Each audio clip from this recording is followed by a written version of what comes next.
Let's talk through the dip and points of performance of the ring dip. So Pamela's gonna hit a few reps for us here.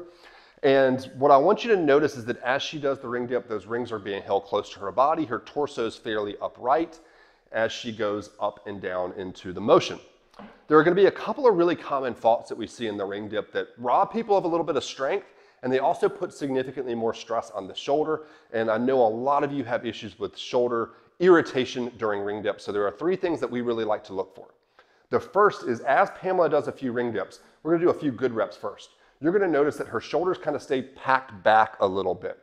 What we'll see some people do is as they descend down into the dip, they will let their shoulder dump forward. And Pamela's not even gonna demonstrate that because doing that feels, well, it feels like garbage. So I'm not gonna put her shoulder through that, but just watch as you go down into the dip that you're not seeing your entire shoulder roll forward. The second thing we're gonna look at is gonna be torso positioning in the dip. So as she does this, you're gonna see that her torso stays fairly upright. We get a small angle of inclination, but for a lot of individuals, we'll see them go super far forward in the dip.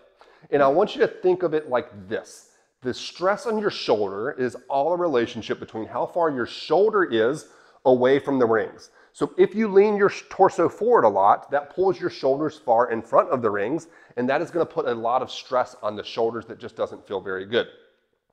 The second thing that will alter how much stress is put on the shoulder is where those rings are in relationship to the body. So as Pamela descends down, you're gonna notice that her hands almost slide up her side the entire way down.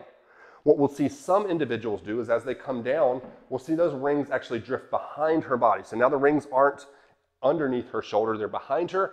That again will put a lot of stress on the anterior shoulder.